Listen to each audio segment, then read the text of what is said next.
Praise God. परमेश्वर का धन्यवाद हो। I thank God for bringing all of us together to praise His name and to listen His word. मैं परमेश्वर का धन्यवाद देता हूँ कि उसने हम सबको यहाँ लाया कि हम उसके नाम की स्तुति कर सके, उसके वचन को हम सुन सके। Please turn with me Jeremiah chapter 18. मेरे साथ निकालिए यिर्मयाह की पुस्तक उसका 18 अध्याय।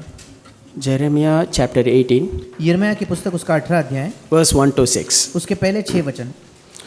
The word which came to Jeremiah from the Lord saying, Arise and go down to the potter's house. And यहोवा की ओर से ये वचन यिर्मयाह के पास पहुंचा, उठ और कुम्हार के घर जा। there I will announce my word for you, to you. और वहाँ मैं तुझे अपने वचन सुनाऊंगा। Then I went down to the potter's house, and there he was making something on the wheel. इसलिए मैं कुम्हार के घर गया और क्या देखा कि वो चाक पर कुछ बना रहा था। But the vessel that he was making of clay was spoiled in the hand of the potter. जो मिट्टी का बर्तन वो बना रहा था वो बिगड़ गया। So he remade into the another vessel as it pleased to the potters to make. तब उसने उसी का दूसरा बर्तन अपनी समझ के अनुसार बना दिया। Then the word of the Lord came to me saying, तब यहोवा का ये वचन मेरे पास पहुंचा, Can I not, O house of Israel, deal with you as this potter does? हे इस्राएल के घराने, यहोवा की ये वाणी है कि इस कुम्हार के समान तुम्हारे साथ क्या मैं भी काम नहीं कर सकता? Declares the Lord, Behold, like the clay in potter's hand, so are you in my hand, O house of Israel. देख, जैसे मिट्टी कुम्हार के हाथ में रहती है, वैसे ही है इस्राएल के घराने, तुम भी मेरे हाथ में हो। Like the clay in potter's hand, और जिस समान ये मिट्टी उस कुम्हार के हाथ में होती है, so you are in my hand. वैसे ही तुम भी मेरे हाथ में हो। So really this word, God spoken to me through this word, that we remember that I'm a clay and I'm a dust and I'm in God's hand. और इस वचन के अनुसार फिर एक बार प्रभु ने मुझे याद दिलाई कि मैं मिट्टी हूँ, मैं धूल हूँ और मैं परमेश्वर के हाथों में हूँ। How can a clay can question the potter? एक मिट्टी जो है वो कैसे कुम्हार को पलटकर सवाल पूछ सकती है? And how can I question my God when something which is not pleasing to me happening in my life? और कैसे मैं अपने परमेश्वर से प्रश्न करूं जब मेरे जीवन में ऐसा कुछ होता है जो मुझे प्रसन्न नहीं करता या मुझे अच्छा नहीं लगता? तो So in this time I'm thinking that I'm somebody. और जब मैं ऐसे परमेश्वर से प्रश्न करने लगता हूं तो मैं सोचता हूं कि मैं स्वयं कोई हूं, I'm worthy for something. I deserve for something. और मुझे लगता है कि मैं किसी बात के योग्य हूं, मैं किसी के लायक या हकदार हूं। I'm not remembering the fact that I'm a clay, just a sand, I'm a dust. I'm forgetting that. I'm thinking that I'm somebody, I'm deserve for something. That's why I'm questioning my God. मुझे यह सत्य याद नहीं है कि मैं केवल मिट्टी हूँ, मैं केवल धूल हूँ, और मुझे लगता है कि मैं कोई व्यक्ति विशेष हूँ, इसलिए मैं परमेश्वर से मुड़कर प्रश्न करता हूँ। This verse 4, you see, does the vessel in potter, when potter making, it's spoiled in potter's hand? और चौथा Does it happen? That means when I mean God's hand, is it possible that I will get a spoil? और चौथे वचन में लिखा है, वो मिट्टी जब उस कुम्हार के हाथ में थी तो वो बर्तन बिगड़ गया। क्या ये संभव है क्या कि जब मैं परमेश्वर के हाथ में हूँ मैं बिगड़ जाऊँ? Yes, it is possible. हाँ, ये संभव है। It's not God's fault, it's my fault. ये परमेश्वर का दोष नहीं है, परमेश्वर की गलती नहीं, ये मेरी गलती है। And Israel people not able to enter into the Canaan, is it God's fault? इस्राएल के लोग कनान देश में प्रवेश नहीं कर पाए, इसमें परमेश्वर की गलती थी क्या? No, Israelite rebel, they stay against God's. That's why they didn't enter into the Canaan. नहीं, इस्राएलियों ने बलवा किया, वे परमेश्वर का उन्होंने नहीं माना, इसलिए वे कनान देश में प्रवेश नहीं कर पाए। Except Caleb and Joshua, Caleb- they believed and they have trust in God. Caleb और यहोशू के अलावा, क्योंकि केवल यही दो थे जो परमेश्वर पर विश्वास करते थे, जिनका परमेश्वर पर भरोसा था। But you see God's love and mercy in the coming verse. पर आने वाले वचन में आप परमेश्वर के प्रेम को, उसकी दया को देख पाते हो। God remade in the verse 4, God remade it to then another vessel. चौथा वचन कहता है, तब उसने उसी का दूसरा बर्तन अपने समझ के अनुसार बना दिया। It pleased to potters make. और उसके समझ के अनुसार, उसकी इच्छा के अनुसार। You see, that's God's love. We can see that. ये परमेश्वर का प्रेम है। Yeah, that's no one should perish in this world. और परमेश्वर का ये प्रेम है कि इस संसार में किसी का नाश न हो। No one should perish. Everyone should repent and come to His kingdom. किसी का भी नाश ना हो, हर कोई मन फिराए और उसके राज्य में प्रवेश करे। You see, even we are the wrong and we against God and we do something wrong, but God not leave us.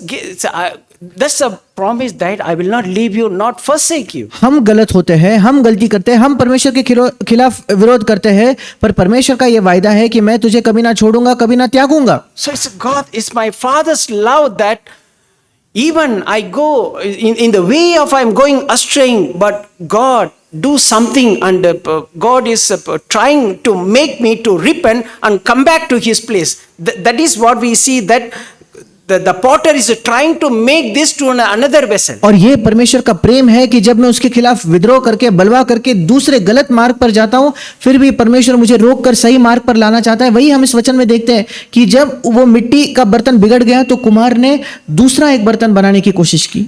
In Matthew 18:14, मत्ती उसके 18 अध्याय के 14 वचन में there we read that it's not my Father's will that even one of these little ones should perish. और वहां लिखा है कि मेरे पिता की ये चाहत नहीं कि इनमें से एक भी जो है उसका, इन छोटों में से एक भी किसी का नाश हो। So not a single one should perish in this world. और इस संसार में एक भी व्यक्ति नहीं है जिसका नाश हो, ऐसा परमेश्वर चाहता है। And 2 Peter chapter 3 verse 9. दूसरा पत्रस उसका 3 अध्याय 9वां वचन। 2 Peter chapter 3 verse 9. दूसरा पत्रस 3 अध्याय उसका 9वां वचन। The Lord is not slow about His promise, और परमेश्वर अपने प्रतिज्ञा, अपने वायदे के बारे में वो धीमा नहीं है, as some count slowness, प्रभु अपने प्रतिज्ञा के विषय में देर नहीं करता जैसी देर कुछ लोग समझते हैं, but is patient towards me, पर तुम्हारे या मेरे विषय में वो धीरज धरता है, not wishing for any to perish, but all to come to the repentance. और वो नहीं चाहता कि कोई नष्ट हो, वरन ये कि सबको मन फिराव का अवसर मिले। You see what God wants from me and from all of us? और परमेश्वर मुझसे और हम सबसे क्या चाहता है? Repentance. मन फिराव, Repent.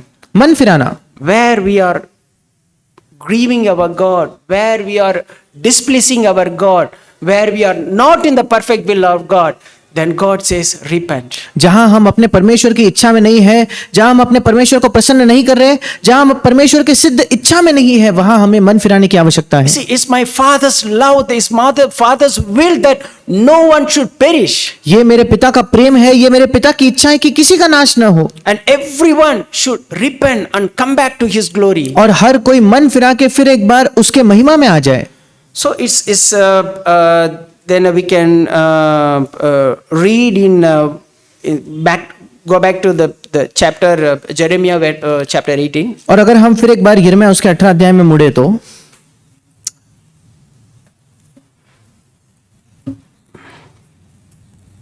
in verse 7 to 10 उसके 7 से लेकर 10 वचन में we can see God's grace and His mercy. हम यहाँ परमेश्वर के अनुग्रह को और उसकी दया को देखते हैं। And we can see God's grace and His strictness. परमेश्वर के अनुग्रह को और उसके शक्ति को भी हम देखते हैं।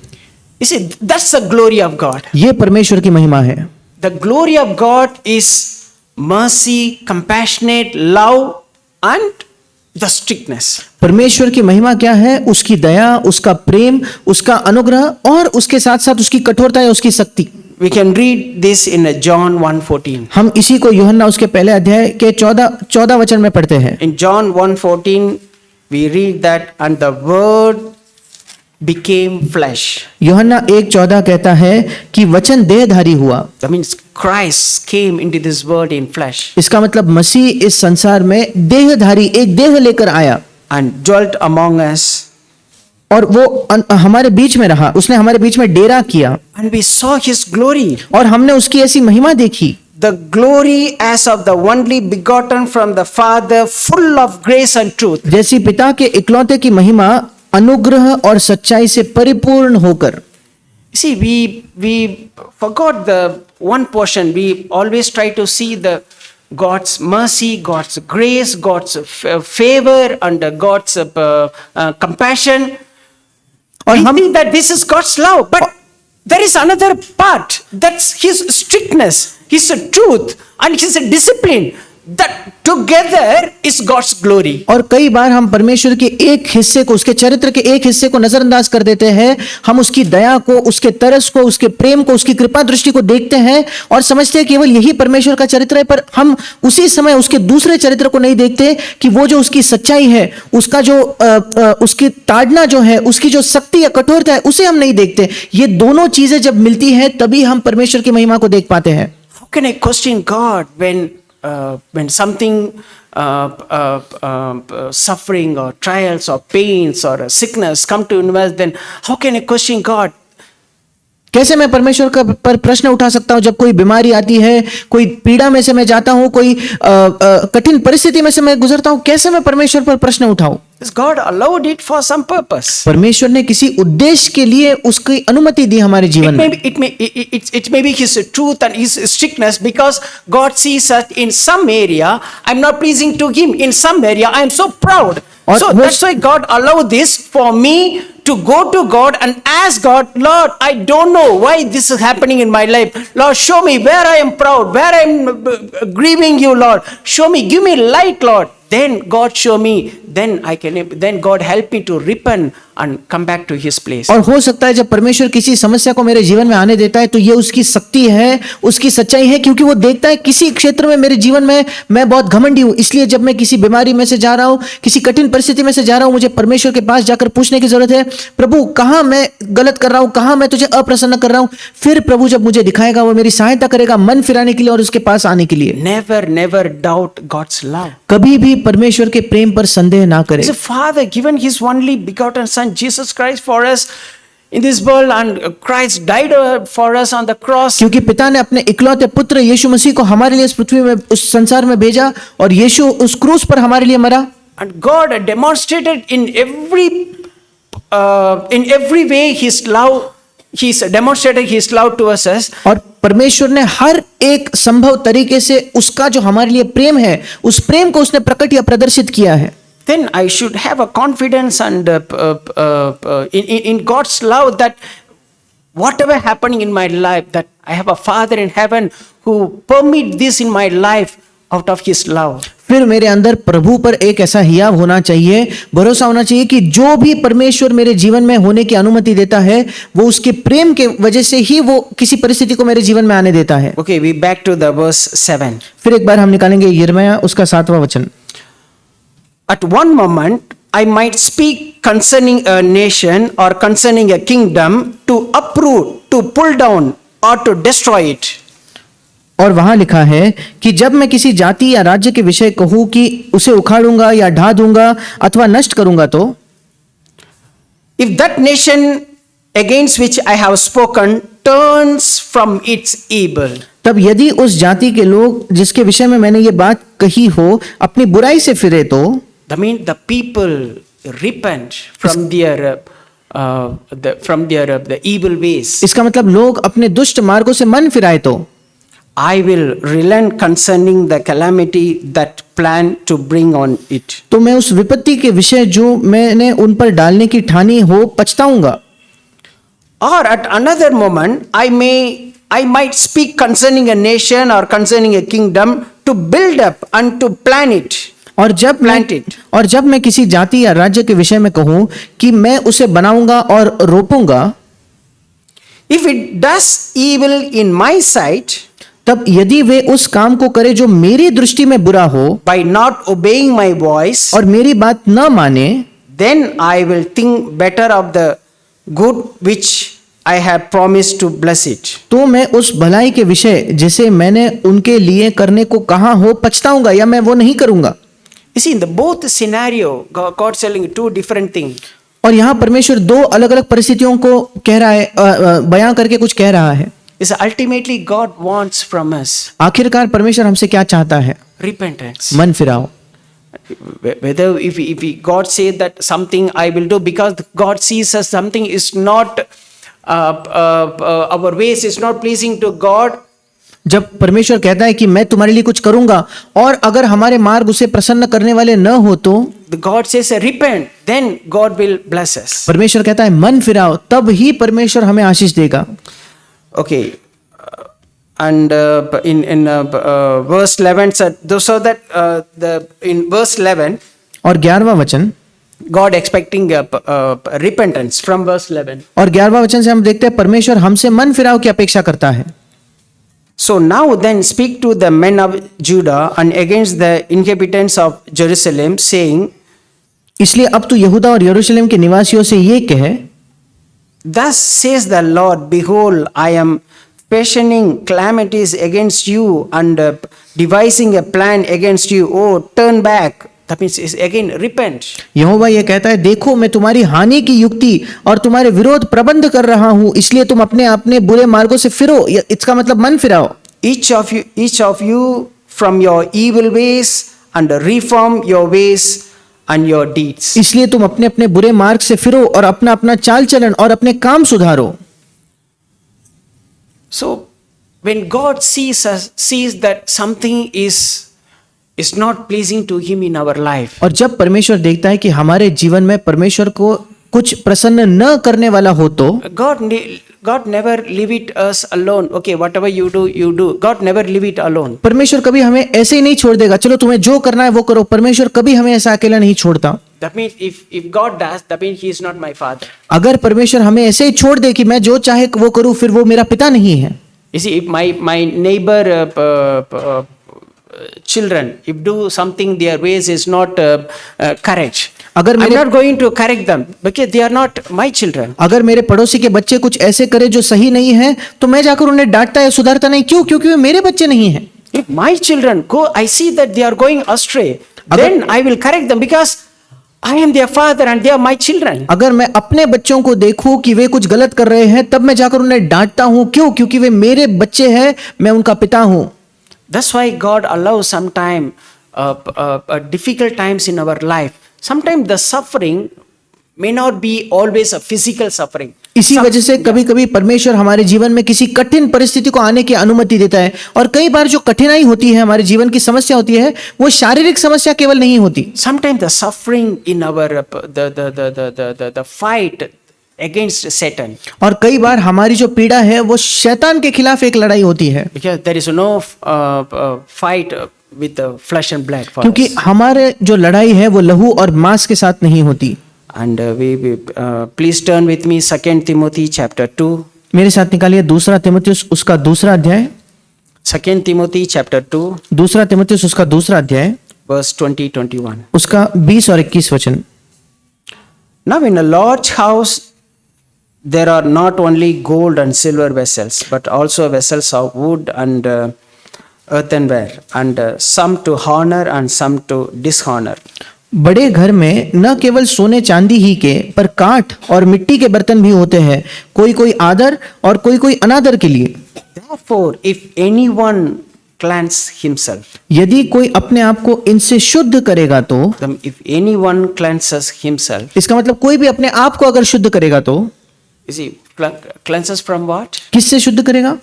That means cleanses from all our evil ways, इसका मतलब हमारे जो सारे दुष्ट मार्ग है उससे अपने आप को शुद्ध करना, and cleanses from our disobedience और to हम God. और परमेश्वर के प्रति जो हमारी अनाज्ञाकारिता है उससे अपने आप को शुद्ध करना। And so if we don't know that, we have to go to God and ask, Lord, where I am wrong, where I am proud. और अगर हम नहीं जानते कहां से अपने आप को शुद्ध करें, किस चीज से शुद्ध करें, तो परमेश्वर के पास जाकर पूछे कि प्रभु तू मुझे दिखा, मैं कहां घमंडी हूं, मैं कहां गलत हूं। Then God give us light to us, then we can able to repent. फिर परमेश्वर हमें ज्योति देगा और तब हम मन फिरा पाएंगे। And we can in the 1 John 3:3 और पहला यूहन्ना 3:3 में हम देखते हैं, also we can see the same what is God is telling that, and anyone who has the hope that when we meet Christ, when he come back, we will meet him. और यही बात हम देखते हैं कि प्रभु कहता है कि जो कोई उस पर ये आशा रखता है, ये आशा कि जब मसीह आएगा तो हम उनसे मिलेंगे।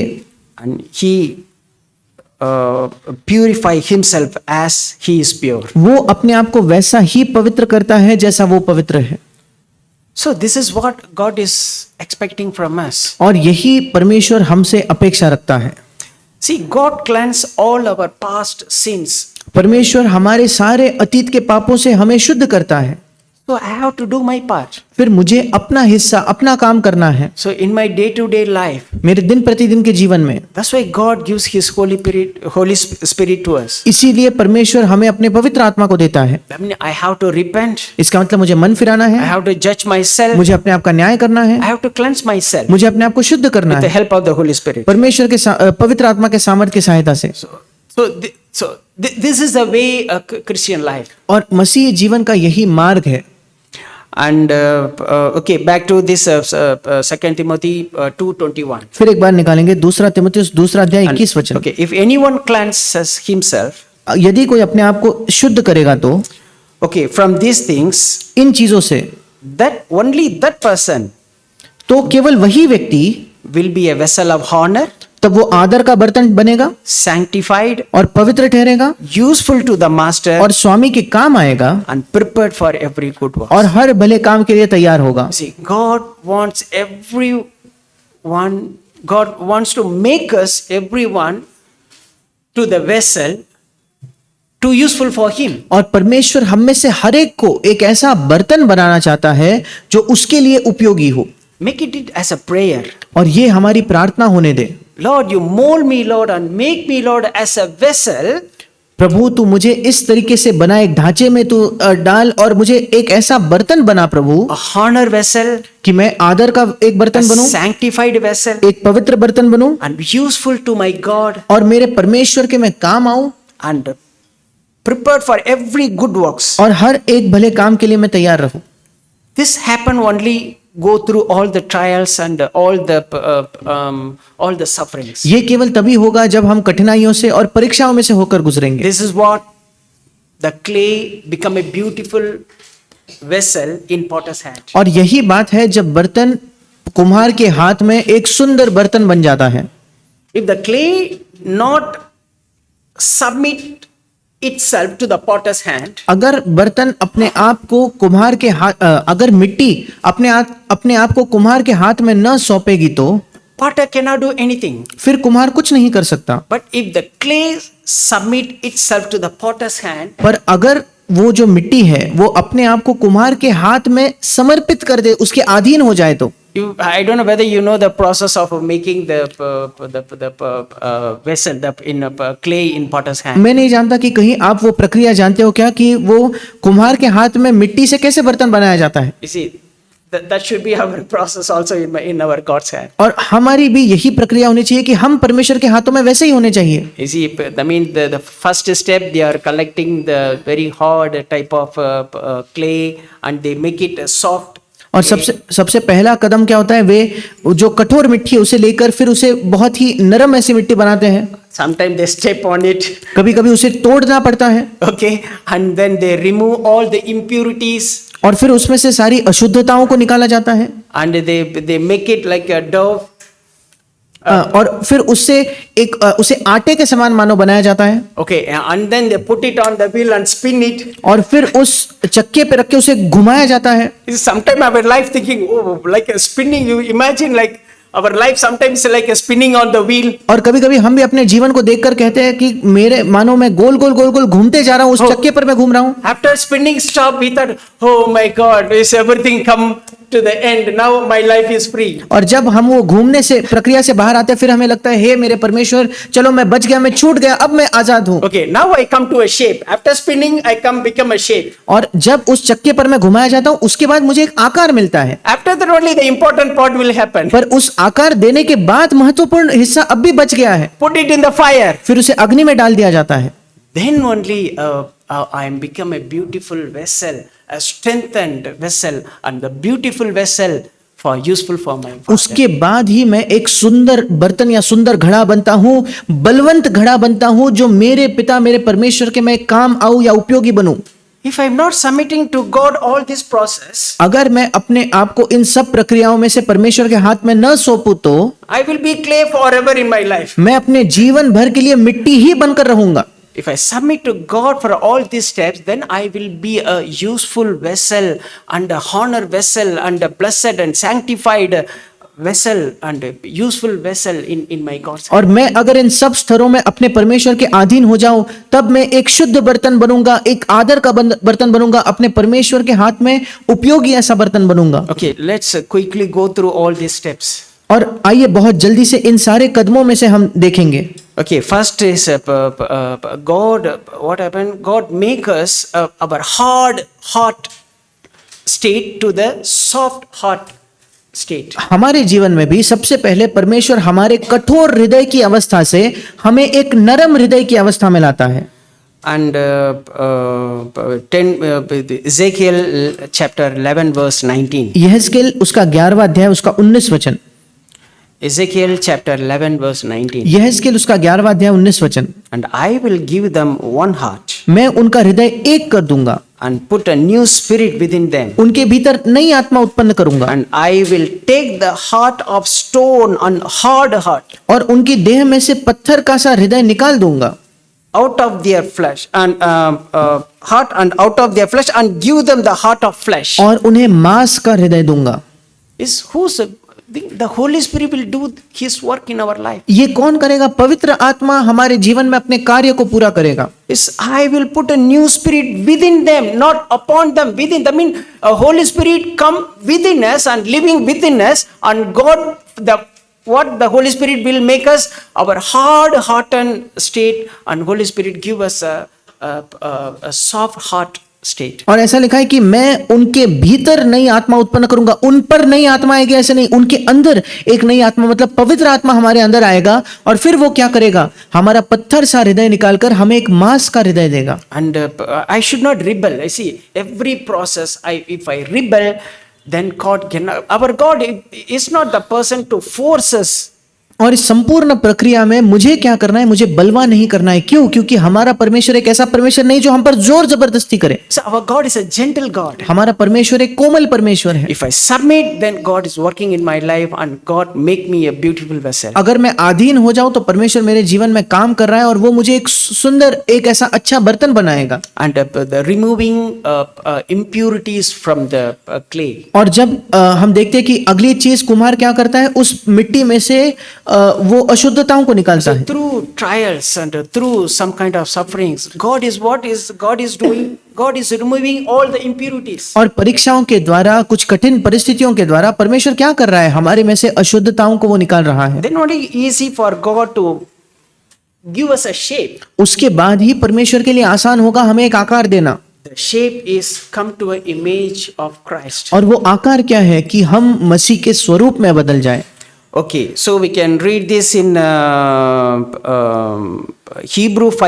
Hebrew chapter 5 verse 8. और हम इब्रानियों 5:8 में से पढ़ते हैं। So Christ himself, मसीह ने खुद, and though he was a son, और पुत्र होने पर भी, Hebrew chapter 5 verse 8, इब्रानियों 5:8, he learned obedience from the things which he suffered. उसने दुख उठा उठाकर आज्ञा माननी सीखी। So what kind of suffering Christ went through all his entire lifetime? और अपने जीवन काल में, अपने जीवन भर में मसीह ने किस प्रकार के दुखों को सहा? It's not a physical suffering like sickness or financial problem, not this kind of suffering. ये शारीरिक कोई पीड़ा नहीं थी कि कोई बीमारी है, कोई आर्थिक समस्या, ऐसी सारी चीजें नहीं।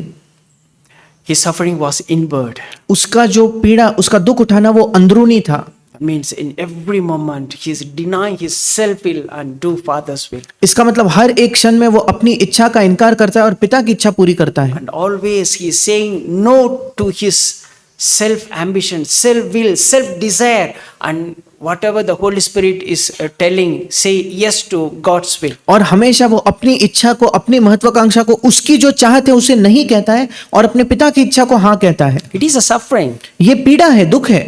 If you doing in our life, then you know this suffering that it is not easy to say no to our self will. अगर आप खुद अपने जीवन में ये करते हो तो आप जानते हो कि अपने स्वयं की इच्छा को नहीं कहना बहुत मुश्किल है। Because our flesh is very strong. क्योंकि हमारा जो शरीर है वो बहुत बलवंत है, बहुत सामर्थ्य है उसमें। And the flesh has always say yes to my will. और हमारा जो शरीर है वो हमेशा अपनी इच्छा को तुरंत हाँ कहता है।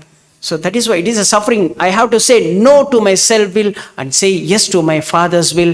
That is a suffering, and through the suffering only I can God can able to remove all the impurities. और यही एक पीड़ा है। हर पीड़ा में वो पीड़ा क्या है? मुझे अपने आप के इच्छा को नहीं कहना है, परमेश्वर की इच्छा को हाँ कहना है, और इसी के द्वारा मैं वो शुद्ध किया जाता हूँ। And in Psalms chapter 119, और भजन संहिता उसका 119 अध्याय 67, उसका 67 वचन, Psalm 119, भजन संहिता 119 67, उसका 67 वचन। David is saying like this. और दाऊद वहां इस प्रकार से कहता है, Before I was afflicted, I went astray. इससे पहले कि मैं दुखित हुआ मैं भटकता था। See, before I was afflicted, I went astray. और मुझे जब पीड़ा हुई, मुझे जब दुख हुआ, उससे पहले तो मैं भटक चुका था, But now I keep your word. पर अब मैं तेरे वचन को मानता हूँ। In verse 71, और उसी के 71 वचन में, it is good for me that I was afflicted, मुझे जो दुख हुआ वो मेरे लिए भला ही हुआ, that I may learn your commandments. जिससे मैं तेरे विधियों को सीख सकूं, Statutes, here mentioned statutes. तेरे विधियों को, तेरी आज्ञाओं को मैं सीख सकूं। So through the affliction, through the trials, what happened? We can learn. If I not learn, I am the loser, not God. इन दुखों के द्वारा, इन विपत्तियों के द्वारा, कठिन परिस्थितियों के द्वारा मैं कुछ सीख सकता हूं, और अगर मैं नहीं सीखता तो कौन हारेगा, कौन चूक जाएगा? परमेश्वर नहीं, मैं किसी चीज से हार गया हूं, किसी चीज को मैंने चूक दिया है। The God's want to remove some impurity from my life, then He allowing some affliction, some trial, some pain in my life. क्योंकि परमेश्वर मेरे जीवन में कुछ अशुद्धताओं को निकालना चाहता था, इसलिए कुछ कठिन परिस्थितियों को, कुछ विपत्तियों को, कुछ बहुत ही कठिन परिस्थितियों को उसने मेरे जीवन में आने की अनुमति दी। If that happens, अगर ये होता है तो then I will get purified in God's hand. फिर मैं परमेश्वर के हाथों में शुद्ध किया जा सकता हूं। Otherwise, then I am a loser. अगर नहीं तो फिर मैं हार गया हूं वहां। Okay. Okay. Third, shaping into potter's hand. और तीसरी प्रक्रिया क्या है? उस कुम्हार के हाथ में उसे एक आकार दिया जाता है। Okay, Romans chapter 8, but okay. 2 Corinthians chapter 3, verse 16 to 18. Maybe you can go home and read. दूसरा कुरिन्थ तीसरा अध्याय उसके 16 से 18 वचन को आप घर जाकर पढ़ सकते हो। 2 Corinthians chapter 3, verse 16 to 18. दूसरा कुरिन्थ उसका तीसरा अध्याय 16 से लेकर 18 वचन। I'm going now Romans chapter 8, अब मैं आगे जाकर रोमियो की पत्री उसके 8वें अध्याय को पढ़ूंगा, 28-29. उसका 28 और 29 वचन। Romans chapter 8, 28-29. Romeo 8 28 29। We know that all God causes all things to work together for good to those who love God. हम जानते हैं कि जो लोग परमेश्वर से प्रेम रखते हैं उनके लिए सब बातें मिलकर भलाई ही को उत्पन्न करती हैं, To those who are called according to His purpose. अर्थात उन्हीं के लिए जो उसकी इच्छा के अनुसार बुलाए हुए हैं। For those whom He foreknew, क्योंकि जिन्हें उसने पहले से जान लिया है, He also predestined to become conformed to the image of His Son, उन्हें पहले से ठहराया भी है कि उसके पुत्र के स्वरूप में हो जाए, so that He would be the firstborn among the many brothers. ताकि वो बहुत भाइयों में पहलौठा ठहरे। You see, all things work together for good. और सब बातें मिलकर भलाई ही को उत्पन्न करती है। That means all the spinning in my life, इसका मतलब जो भी मैं गोल गोल घुमाया जाता हूं अपने जीवन में, and all the something is the things is happening in my life, और जो कुछ परिस्थिति मेरे जीवन में प्रभु आने देता है, is the only one good, only one purpose, और इसमें एक ही भलाई है, एक ही उद्देश्य है to come to the image of His Son. कि मैं उसके पुत्र के स्वरूप में बन जाऊं। And the last one is finally God put us into the fire so that we can able to get strengthened and useful vessel. और आखिरी- Turn with me Job chapter 23. और आखिरी प्रक्रिया है कि परमेश्वर हमें आग में डालता है ताकि हम एक बलवंत और उपयोगी बर्तन बन जाए। मेरे साथ निकालिए आयुब उसका 23 अध्याय 10 to 11. 10 to 12. 10 से लेकर 12 वचन। But He knows where I am going. Job is telling, और God Ayub knows my ways. और आयुब कहता है परंतु वो जानता है कि मैं कैसी चाल चलाऊं। इंग्लिश में लिखा है वो मेरे मार्ग को जानता है, And when He tests me, और जब वो मुझे तालेगा I will come out as a pure as gold. तब मैं सोने के समान निकलूंगा। For I have stayed on God's path. क्योंकि मेरे पैर उसके मार्गों में स्थिर रहे, I have followed His ways and not turn aside. और मैं उसी का मार्ग बिना मुड़े थामे रहा। I have not departed from his commands, उसकी आज्ञा का पालन करने से मैं न हटा, but have treasured his words more than daily food. और मैंने उसके वचन अपनी इच्छा से कहीं अधिक काम के जानकर सुरक्षित रखे। You see, I think none of us went through the path with Job went through, और मुझे लगता है हम में से कोई भी उस मार्ग से नहीं गुजरा जिस मार्ग से अय्यूब गुजरा, but he have a confidence and trust in God. और उसका परमेश्वर पर एक भरोसा, एक हियाव था। After I come out from this fire, और वो अय्यूब कहता है, जब मैं इस अग्नि से निकलूंगा and I will be pure like a gold. मैं सोने की तरह शुद्ध बनकर निकलूंगा। So may God help us also. और परमेश्वर हमारी भी सहायता करे। May God allow, let us submit to God to work out in our life. और आइए हम परमेश्वर के हाथ में अपने आप को सौंपे कि वो हमारे जीवन में काम करे, Useful vessel for my master. और अपने स्वामी के लिए एक उपयोगी हम पात्र बने, बर्तन बने।